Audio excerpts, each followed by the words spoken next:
What's up, everyone? Philly Insider. Got Drew here with me. After finally getting a win, this is the first time I think we're talking about some sort of slide this season, Drew. So a little bit of a mix up there from what we've usually been talking about. But that being said, they got the win today. Very happy that they did not get swept. Wild game, too. I mean, the benches got cleared. That was certainly interesting. We'll talk about that. But how are you feeling after that win? Relieved a little bit, to see him get out of there with a win in Oracle Park, where they have historically not played good the last 10 years or so. It's definitely refreshing to see them take a game off them in pretty convincing fashion. So good to see the offense get back on track a little bit today. Kyle Harrison was all over the place, so he kind of he made it a little easy on us. But I mean, the only guy he didn't make it easy on was Bryce Harper, I guess.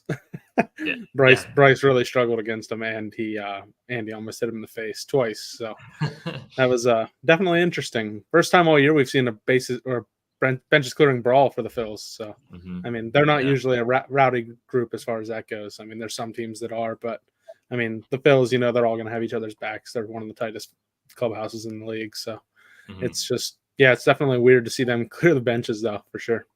Definitely. Yeah, it's weird for Harper, too, because that's where he had the fight with Hunter Strickland in charge of the mound. So definitely an odd place for the Phils and for Bryce Harper. And like you said, they finally overcame some demons there. They got a win. I was worried they were going to get swept. And they also had some demons pop up again in Coors Field over the weekend, too. So it was good to just put that to rest today, come out of here with a win. So yeah, as far as Harper goes, too, really not a great day from him. I think the one positive you can take is the first three at-bats, I think 3 or 4, I want to say he saw 22 pitches. I think it was the first 3.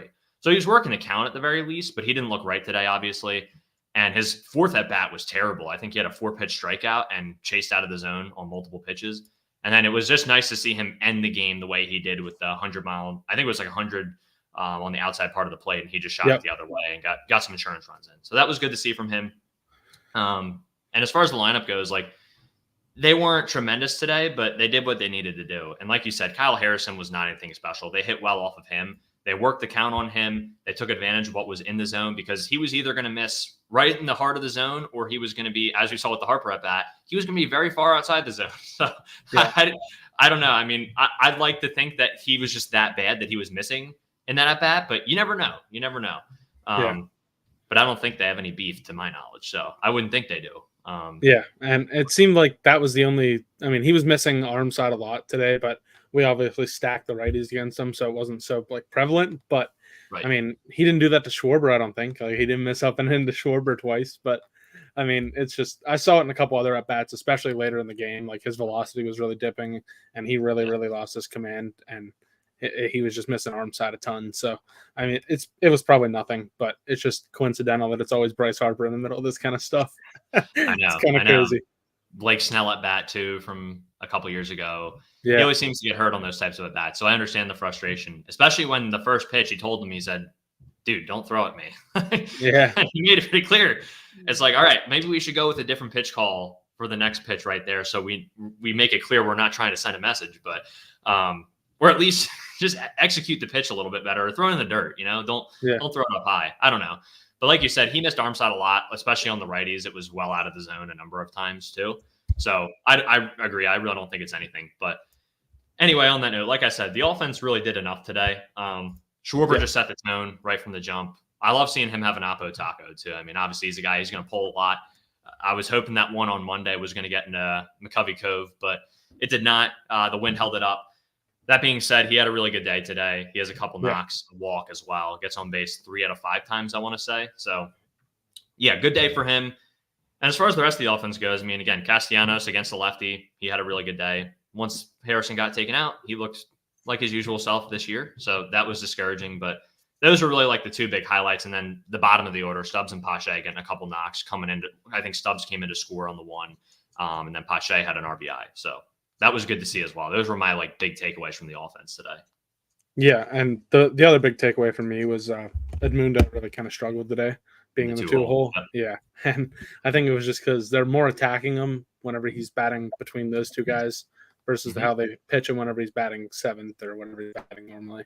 I just think it's a totally different game when you're batting in between 2 superstar players or star players like that, and it's a big ask of him. And I mean, I'm not going to like read too much into it. He's been fantastic. So one off game is not going to be something that makes or breaks him. And I think if he needs to, Rob will put him back in there tomorrow. Yeah, I agree. He came up in a couple spots where you needed a knock with guys on base and just did not come through. He got challenged a good bit, and he saw fastball a decent bit as well. He just couldn't hit it. That's unfortunately what's going to happen with guys like that sometimes. But ideally, like late in the season or in big games, he'll be buried in the lineup. He's not going to be hitting in the 2-hole, obviously. So that's encouraging to know at least. And then I'll say this: Witt also came up in a spot or two with runners on base, didn't do anything. Comes up, then gets a double. And proceeds to get picked off right after that, doing himself no favor. It was just it's just how it's very like sorry to interrupt you, but it's a good representation of how his season is going right now. Yeah, it was very shades of Travis Jankowski that time. Whenever he got on his second, I think was that an extra innings or no? I think it was something like that. And didn't he either like. There was no reason to get picked off when Jankowski got picked off. I want to say he may have gotten picked off with the runner in front of him the one time too. But I remember that game because I think that was a May game as well. And then in June, Jankowski actually had a pretty good month playing center field. And he's actually he's turned himself into a pretty decent role player or bench player. But obviously that game is not a fond memory of his time with the Phillies. So glad that's at least not the lasting memory of him with the Phillies, but it's one.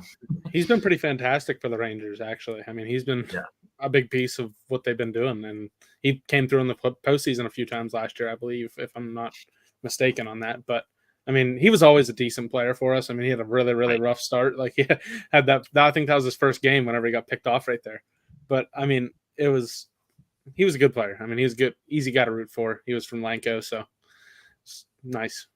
Yeah, no, I like Janko still. And good to see Pache get a couple knocks today too. He had the Rangers game last week. He had a couple knocks in that game. I believe he had an RBI or two in that game as well. So he's definitely. I feel like he's been pretty good as of late. I never really get worried about Pache because he's one of those guys. Since he only sees at bats against lefties, he's really not going to have that many numbers as the year goes on, right? Like it's just going to be a small sample size. So I don't think you can judge off his numbers, but I thought he was good today too. I don't have too much else in the offense. I think we talked about everyone except Bohm. I don't really have anything to say on Bohm. He's just been cold as of late.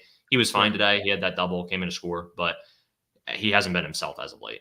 Yeah. I think Nathan Ackerman tweeted, like they said that he's had like a few nicks and stuff like that have kind of been like building up on him. So they got him the day yesterday, and he looked a lot better today than he has in the last week or two. So that was encouraging a little bit. And another guy I kind of wanted to touch on a little bit, he's kind of been cold too, Johan Rojas. I mean, he really hasn't done much with his playing time the last few weeks. And I mean, I think we're going to start seeing Pache get put in there a little bit more often, even though, I mean, righties or lefties, I don't know if it's going to start mattering because Johan has been pretty cold. I mean, he hits with runners in scoring position, which is odd, but he doesn't hit any other time.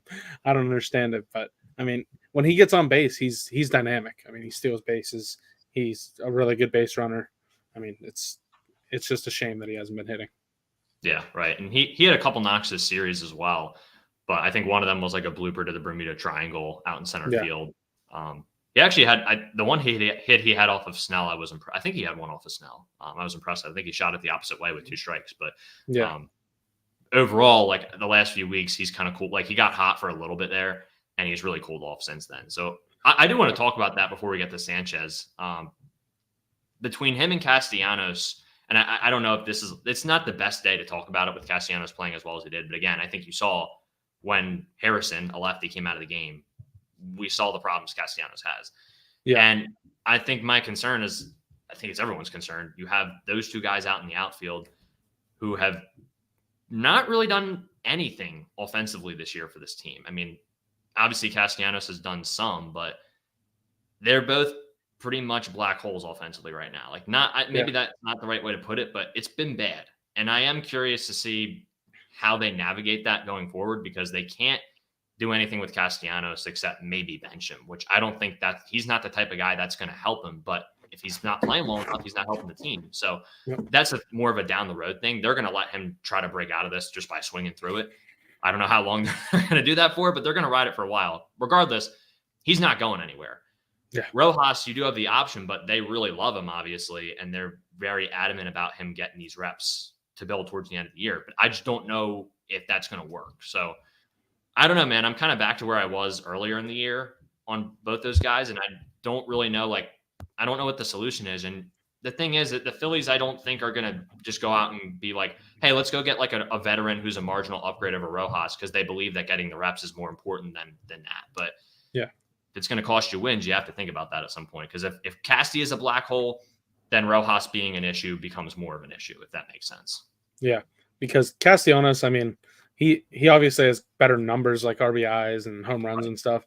I mean, he's a way bigger guy than Rojas, first off, as far as the home runs are concerned. But the RBIs, I mean, Rojas just doesn't get a lot of RBI opportunities. I mean, he's been batting in the 9-hole all season, and he usually comes up with nobody on base. And if he gets on base in front of Schwarber and Schwarber hits a home run, that's cool and whatever. But I mean, Rojas, I don't know. He's kind of still developing, and it's been a rough patch for him. And I'm kind of curious to see what they do, but I kind of have a feeling they're just going to let him swing through it, kind of like Castellanos. So, yeah, I don't have anything else to say on that, but I do want to talk about the pitching from this series, specifically Christopher Sanchez today. I mean, he hit every corner. It felt like the sinker was working, the changeup was working, and he really threw the slider a lot today. I was surprised at that. It felt like he used it more than I think we've seen him use it in the past, and that was encouraging. He was throwing it, I think, at 86, 87, and I think Robert Moore tweeted out that, and I agree with this, but it was a good realization that like him bumping up the velocity on his sinker as well,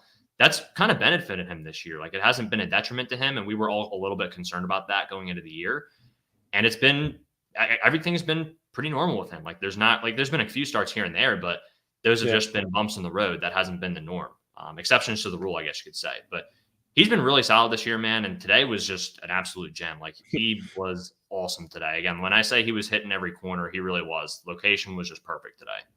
Yeah, I mean, it seems like this is what he is. I mean, he's been electric this year. I mean, he had that couple game stretch there. I think it was almost a month ago now, where they were considering taking him out of the rotation for Turnbull and whatever else was going on. I feel like they just ultimately decided to keep him in there because of Turnbull's innings, and I think they're really weary about that. But I mean, Sanchez is really just giving them all the reasons to just. I mean, he's making them feel good about it. Like he's proven them right, basically keeping him in there. And I mean, it's been so fun to watch because he's dynamic whenever he's locating his stuff, and when he's throwing 97, like later in the games, it's crazy. I mean, most guys lose velocity as the game goes on. It seems like he's gaining it, and especially whenever the weather's been nice, he's been mostly really good. I think I feel like he's pitched in some bad weather games this year, kind of like Nola has, and it's tough luck sometimes. Like there's really nothing you can do if the weather's bad, and your velo is not going to be as good. Your location's not going to be super crisp, and I mean, I feel like overall though he's had a really good season, and I think he's proving that. Yeah, he just went under a 3 ERA for today. The only negative I have to say about him is fielding his position. I mean, I don't know.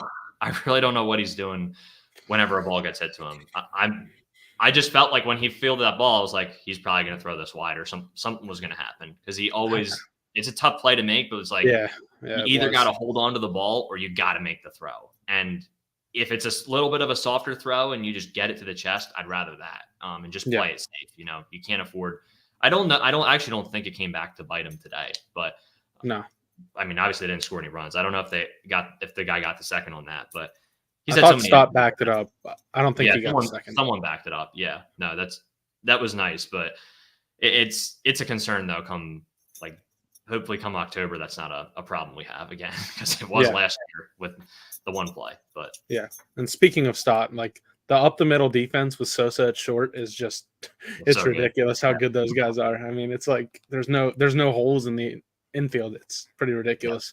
Sosa had that really nice play today against I think was it Chapman maybe? Or may have been Soler, the one where he was going to his right and then threw across his body. Yeah, like Bohm went in front of him and that was a really nice play, and that's Edmundo Sosa is a really good shortstop, and the way he's been hitting, it's been two sides of the coin. I mean, he's been really good both sides of the ball, so it's been really helpful. Absolutely, yeah. And Stott had a couple knocks today too, which was just good to see that he's been slumping a little bit lately. Again, we always say this, but like never really worry about him in a slump, but it was just good to see him do that today. I do want to talk about like last night. Will just be a brief recap. Wheeler pitched a gem. Spencer Howard, of course, was absolutely dominant against the Phillies for whatever reason, and they lost 1-0 because they couldn't get the ghost runner in an extra innings, and they didn't do anything the rest of the freaking night. And I think JT he got thrown out at third on a play, or someone got thrown out. There was something like that. It was a really boring game, and I mean, that's just as frustrating as it gets, losing a game like last night. So I don't want to spend too much time on that. Like, it's just another Wheeler gem just completely wasted. And you ask why pitcher wins don't matter, but I'll leave it at that. I'm just gonna get more frustrated if I talk more about last night's game. Yeah, and like pitcher wins obviously don't matter. I mean, I'm all in on that because I mean Christopher Sanchez has like a 2.8 ERA, and I think he's 3-3. I mean, it's just he's been so good for most of his starts, all but like 2 of them, and the Phillies just aren't winning his starts. And like Taijuan Walker, he's terrible. I mean, I don't even want to talk about it, honestly. Yeah, I don't even want to talk about it, man. He is so just garbage. I mean, there's really no other way to put it right now. I mean, he's bad, and it's just like he's 3-1, like you said. I mean, anybody that thinks pitcher wins don't matter or do matter is just wrong. I'm sorry. Yeah. There's just no way. I mean, you got Wheeler. I mean, like he's probably the best pitcher in the game, and he can't get a winning record. So it's crazy. Yeah, that went away when Jacob deGrom won that Cy Young a couple years ago, which deservedly so, by the way. But no doubt. Ranger's the only one who pitcher wins really matter for right now, for being honest. But, we should talk about that first game in the series too, because I thought they had a pretty good game plan against Blake Snell. He threw a lot of fastball. Obviously, he's going to try to locate them, but they took advantage when it was in the zone. Schwarber also had a home run in that game. It's almost June. Schwarber is starting to heat up. Yep. He had a good series. But obviously, they got Snell out of the game. Classic Snell, 4 or 5 inning merchant. But he throws so many pitches, man. I know. It's crazy. He runs deep counts. It's bad. I'm so glad we didn't sign him like a lot of people wanted, man. Yeah. It would be so disastrous. Yeah. No, he's a big time fraud. But like 2-time Cy Young though.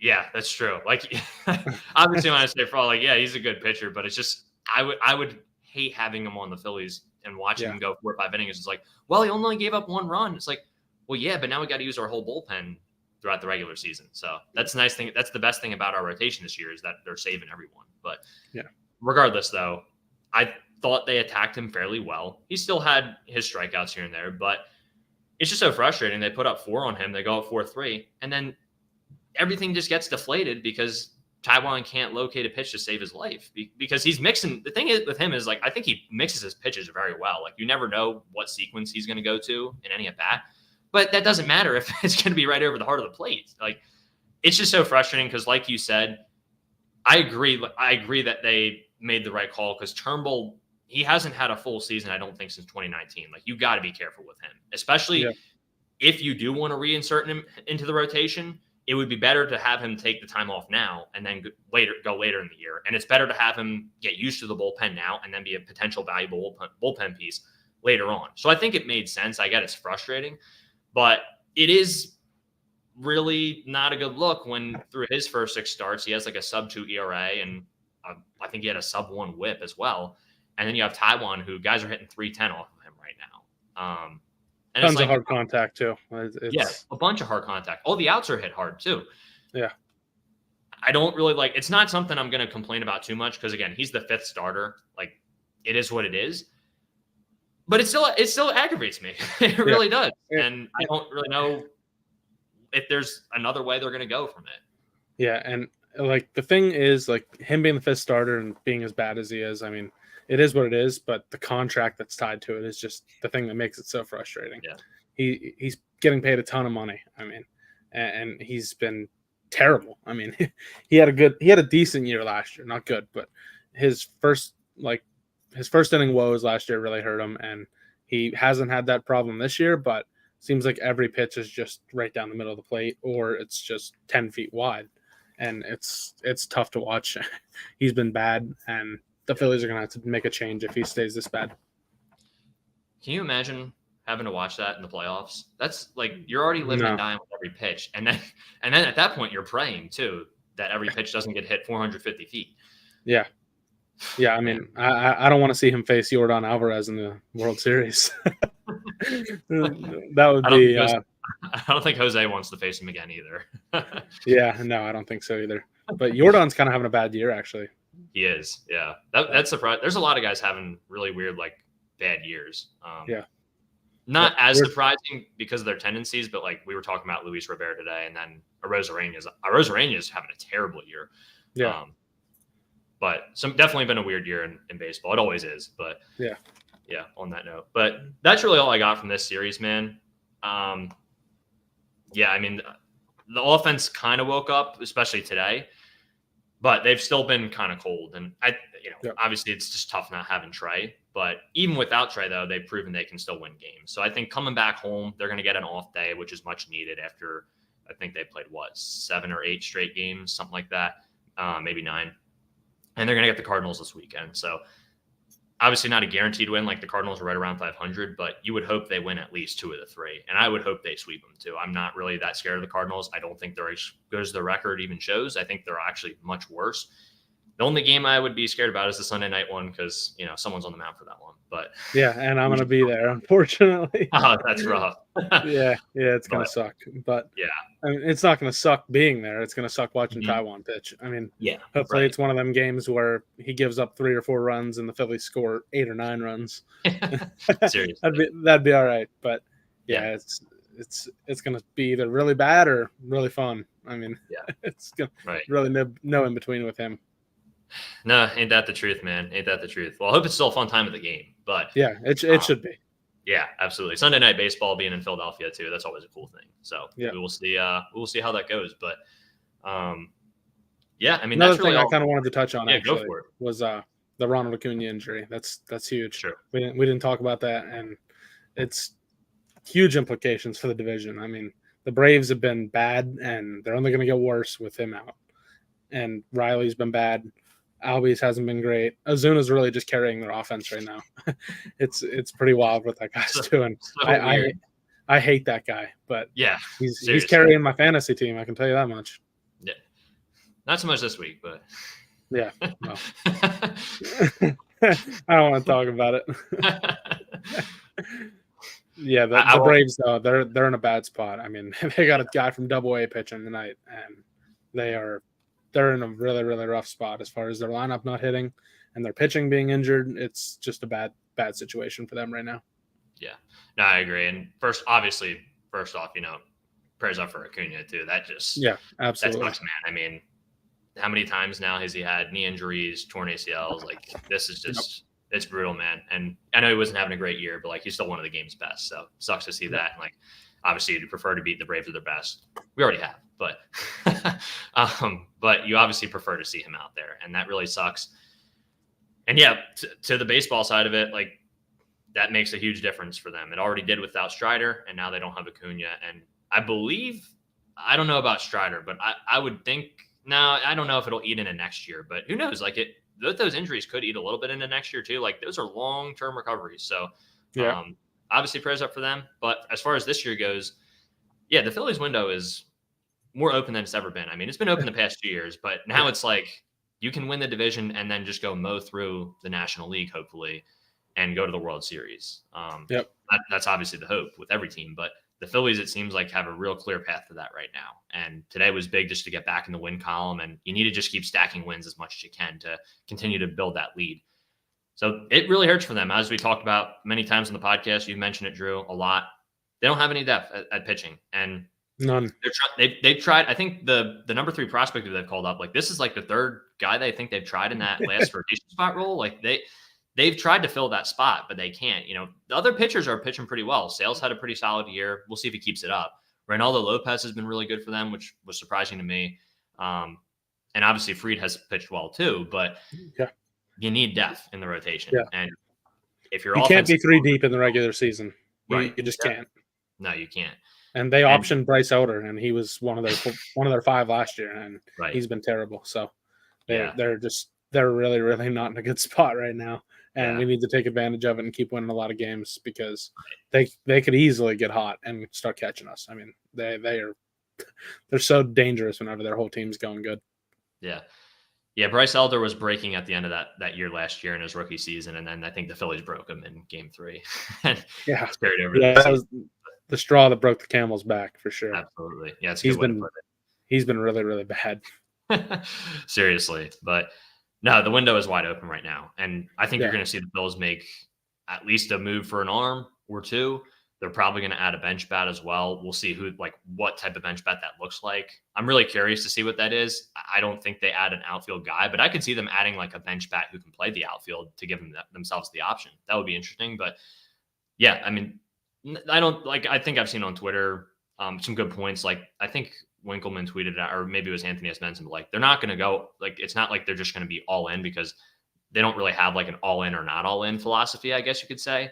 yeah, They're always just going to add the pieces that make the most sense, and they believe they have the roster that's already all in. So I think we should say that. But yeah, other than that, man, I mean, I don't got anything else. I'm very excited about the potential division win this year. That would be really cool. First time yeah. since 11. Anything else you got? No, I mean the Rocky series, that was just kind of a forgettable series. I don't think we really covered that, but I mean they go to cores and they don't play good. It's just kind of a theme at this point. But the offense has been struggling, and it seems like it's going to be getting better. I mean, it's going to get better. It can't be worse than yesterday. So, I mean, they'll be fine. I mean, don't panic at all, and Right. just I mean, enjoy the highs and deal with the lows. That's just the baseball season, and Sure. they've been pretty much high the whole season. So Exactly. can't be mad at a couple bad games. Yep, I couldn't have said it better. So I don't have anything to say. We'll be back with you guys. Maybe not Sunday night, but we will talk after the Cardinals series, maybe on Monday at some point. But yeah, stay tuned, guys. Thank you guys for tuning in. We appreciate it. We know it's been a little bit since we did a pod, but now that it's June, we're going to start ramping it up here as we get closer to the deadline and as we just kind of get into the meat of the season, honestly. So we're excited for it. Stay tuned. Hop in the Discord if you're not in there. Yeah, thank you guys so much for watching. Anything you want to say, Drew? Nope. Everybody enjoy. Have a great night, and God bless. Yep. See you guys.